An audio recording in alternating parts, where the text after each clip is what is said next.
یقین محکم عمل پہ ہم محبت فاتح عالم، جہاد زندگانی میں یہ ہیں مردوں کی شمشیریں. بسم اللہ الرحمن الرحیم. ایاک نعبد و ایاک نستعین. جناب چیئرپرسن صاحبہ، میں پورے پاکستان کو مبارکباد دیتا ہوں، خاص کر افواج کو اور اس میں بالخصوص ایئر فورس والوں کو، کہ جنہوں نے ہمیں بتایا ہے کہ جب اقبال نے لکھا تھا کہ پلٹنا جھپٹنا پلٹ کر جھپٹنا لہو گرم رکھنے کا ہے یہ ایک بہانہ، تو اس کو انہوں نے عملاً ہمیں کر کے بتایا کہ کیسے کرتے ہیں. انہوں نے انڈیا کو جو سبق دیا ہے وہ میرے خیال میں وہ اگلے 100 سال تک نہیں بھولیں گے، اور ان کی جو سیلف کانفیڈنس کو جو جھٹکا دیا ہے، میرا نہیں خیال کہ وہ جب بھی کبھی جہاز میں بیٹھیں گے ان کے پائلٹ تو شاید ان کے اندر کسی قسم کا کانفیڈنس آ سکے. میں اپنے ان کی بورڈ واریئرز کا بھی شکریہ ادا کرتا ہوں کہ جنہوں نے ایک نیریٹو بلڈنگ میں پاکستان کی مدد کی، اور جن کا D G I S P R اور ہمارے جو منسٹر ہیں انفارمیشن کے، انہوں نے ان کا شکریہ ادا کیا، تو ہم تھینک یو کرتے ہیں.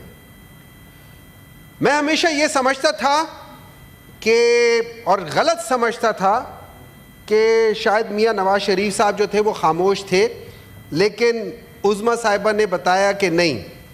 تو میں ان کا شکریہ ادا کرتا ہوں کہ انہوں نے یہ سارا جتنا بھی وہ ڈیزائن تھا اس وہ جنگ کا، وہ انہوں نے بنا کے دیا. اور یہ میں نہیں کہہ رہا، یہ عظمیٰ صاحبہ کہہ رہی ہیں.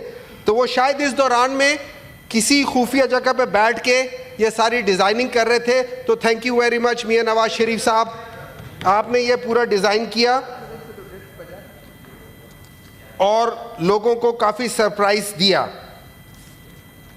میں جی میرا پرابلم ایک اور چیز آ رہی ہے کہ جنگ تو ابھی ختم نہیں ہوئی، لیکن ونسٹن چرچل کا اسی جنگ عظیم کے لحاظ سے، اسی جنگ کے لحاظ سے ایک مشہور واقعہ ہے کہ ان سے کہا گیا کہ کیا برطانیہ یہ جنگ جیتے گی یا ہارے گی؟ تو ان کا سوال تھا کیا ہماری عدلیہ انصاف دے رہی ہے؟ تو جواب آیا کہ بالکل دے رہی ہے.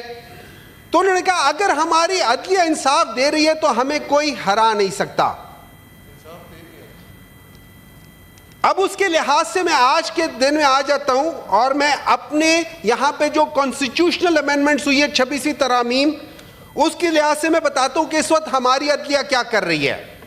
وہ انصاف نہیں دے رہی، وہ ایک پارٹی کی سیٹوں کو چوری کرنے کی کوشش کر رہی ہے.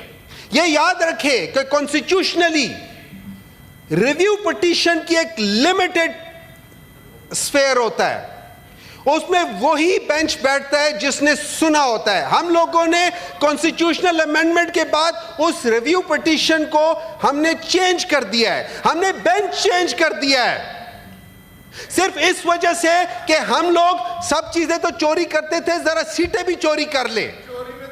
اگر اس لحاظ سے ہم لوگوں نے یہ کرنا ہے تو یہ یاد رکھیں یہ خطرناک ہے اس جنگ کے لیے.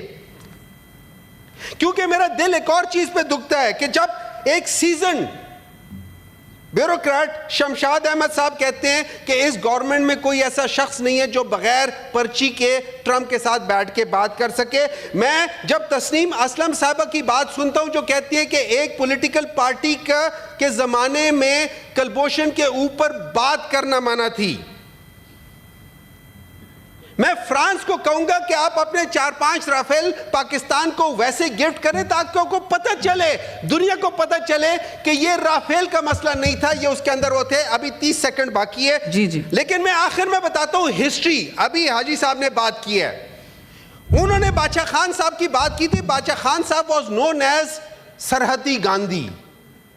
ہی واز دا پرسن جو کہ اس ملک کو بنانے کے خلاف تھے، اور ان کی نفرت اس ملک کے ساتھ اتنی تھی کہ انہوں نے مرنے کے بعد اس ملک میں اپنے آپ کو دفنانے سے منع کیا ہوا تھا.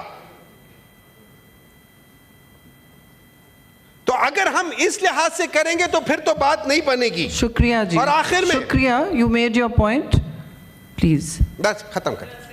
اوکے. آخر میں صرف ایک ریکویسٹ کروں گا، اپنی گورنمنٹ سے بھی اور سب سے کہ اگر ہم نے آگے بڑھنا ہے تو ہم نے ایک ساتھ آگے بڑھنا ہے. یہ ٹائم ہے کہ ہم لوگ ایک قوم بن سکے. تو let's try to do that. Thank you very much.